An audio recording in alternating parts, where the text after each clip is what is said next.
왜 일본은 천문회가 없는가라는 이야기인데 한국은 천문회를 하기 시작하면 이게 진짜 끝이 없잖아요. 예. 어마어마한 대립이 일어나고 또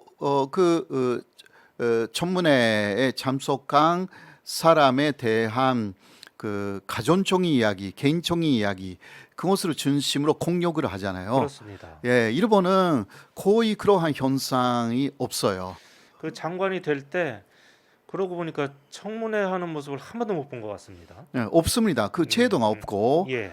그러니까 임명만 하면 끝나는 곳입니다. 네, 여러 가지 비리라든가 있으면 언론들이 그것을 계속 예. 깨나가는 그러한 그 역할을 하는데요. 그러나 기본적으로 한국보다는 많이 안 하는 지금 대선 레이스를 보고 있어도 상대방에 대한 공격의 난타전이잖아요. 예. 사실상 이런 게 일본에 거기 천재 선거 때라든가 있었잖아요. 지난 예, 예. 9월에 그렇습니다. 그런 게 거의 없었잖아요. 예. 예, 아, 물론 그러고 전혀 보니 없었다고 할 수는 예. 없지만 그러고 보니까 일본 선거가 왜 이렇게 재미가 없나 그러니까 이 재미없는 생각해 거예요. 보니까 네, 이런 게 없기 때문에 그런 거 아닌가 하는 그렇죠. 생각도 듭니다. 한국은 이게 예. 드라마 볼 필요가 없어요. 예, 대선 레이스만 보고 있으면요. 예. 이게 한국의 어떤 드라마, 뭐 오징어 게임 예. 또 하나의 오징어 게임 보고 있는 것 같이 그렇게 느끼는 부분들이 있잖아요. 예.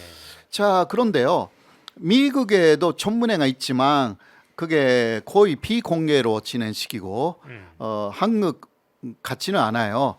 근데 이것은 역시 그런데 역사적으로 보면 선리학의 해석에 대한 차이 예. 거기서 많이 유래가 됩니다. 그렇습니까? 그래서 간단하게 먼저 일본에도 선리학이 있다라는 이야기를 좀 하는데요.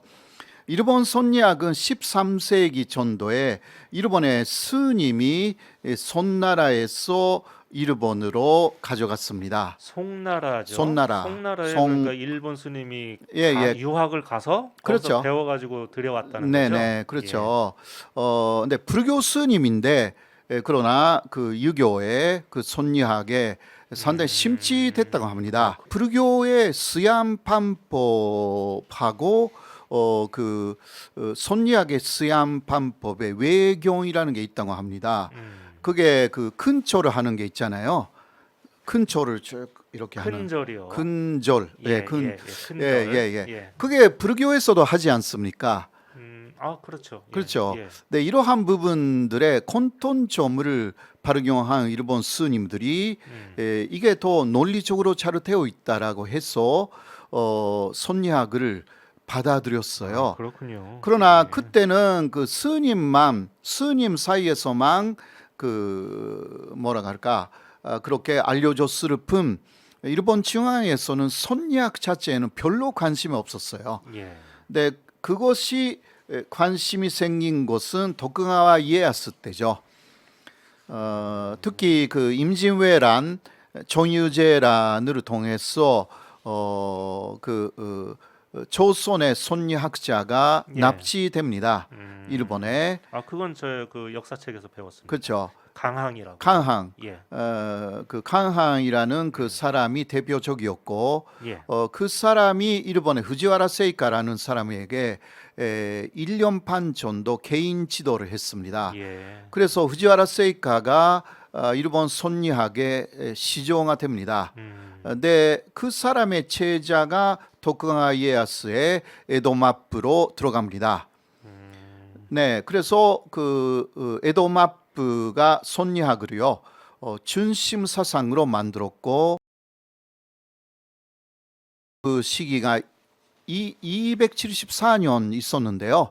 그러니까 조선 왕조하고 에도마프는 같은 선리학을 섬기는 나라가 돼가지고 서로 교류를 하고 그래서 조선 통신사가 많이 갔잖아요, 일본에. 예. 그래서 싸우지 않았습니다.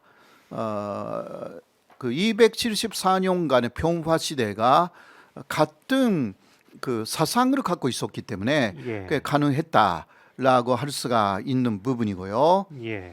그리고 도쿠가와 이에야스는 그 톤치의 기술로 그 손리학을 많이 이용합니다. 조금 간단하게 이야기하면 그 산홍곤상이라는 신분제도 이때 그 도입합니다. 그 전에는 신분제도가 없었어요. 산업공상이 아니었습니까? 예, 산홍곤상이라는 정확한 신분제가 없었기 때문에 그 분신쓰기를 갖던 농민이 이제 그 가장 위까지 올라갔잖아요. 그게 일본의 임진왜란, 종유제랑 카지의 신분제가 애매했던 그 시기였어요. 그러나 도쿠가 이에야스는 통치해야 되니까 이제 일본을 통일했기 때문에 그 통치의 기술로 대단히 우수하다고 생각한 손리학을 도입합니다. 그렇게 된 거죠. 네, 그런데요, 일본은 그 모든 것이 일본 안으로 들어가면 각온되어 가지고 바뀌는 것입니다. 그렇습니까? 예, 손리학도 마찬가지였어요. 일본식으로 편지를 해 갔습니다. 일본은 주로 그 퇴계 이황, 이 퇴계의 그 사상을 수용했거든요. 이게 이기이원론이죠. 그리고 전체적으로는 바로 그 다음에 있는 이게 그 일본에서도 대단히 이야기를 많이 하는 부분입니다. 그 수신체가 지극변천하, 이거 잘 아시잖아요. 예, 그렇죠. 네네. 예. 먼저 수신라는 개인적으로 좋은 사람이 돼야 되고, 그 다음에 제가라고 해가지고 집을 다스려야 하고, 그렇죠? 그것을 할 수 있는 사람이 치극라고 해가지고 나라를 다스릴 수가 있고, 그렇게 하면 편천하, 세계에 대해서 모범적인 국가가 된다 이거잖아요. 근데 여기에서 절대적으로 한국에서 중요한 부분은 수신체가예요. 그러니까 전문에서 바로 이 부분을 집중적으로 공략하는 것입니다. 그렇게 연결이 됩니까? 예. 그래서 한국 손리학의 중심은 이런 관점에서 볼 적에는 치극변천하에 있는 게 아닙니다. 먼저 수신체가 여기에 사실 그 주자학이라는 손리학의 중심도 거기에 대한 가르침이 대부분이라고 합니다. 그러니까 그것을 그대로 수용한 한 조선의 손리학이죠. 조선의 손리학도 수신체가가 가르침의 중심입니다. 그 다음에 지극변천하가 있는 것입니다. 조선 시대라든가 현재도 그 영향을 받고 있는 한국에 있어서는 수신체가가 사람들의 생각의 중심에도 있고 그 다음에 나라가 있는 것입니다. 그래서 오히려 나라에 대해서 망각할 수도 있는 그러한 약간의 단점도 없지 않아 있다라는 것이 원래의 주자학, 손리학의 특징이기도 합니다. 네, 그래서 그 전문회를 할 때도요, 지급편천화를 할 수가 있는지에 대해서는 많이 관심이 없었어요. 예, 물론 그러니까 어떤 정책을 갖고 있고 그것을 어떤 식으로 실행할 수가 있는 능력이 있는가, 거기에 대해서도 요새는 많이 좀 관심을 갖잖아요. 네. 그러나 현재까지의 전문회 그리고 대통령 후보를 볼 때의 눈은 첫 번째는 수신체가 혹은 수신체가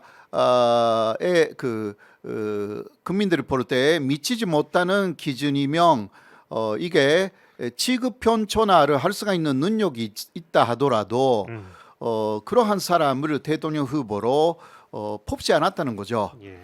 그러니까 깨끗하기만 하면 된다.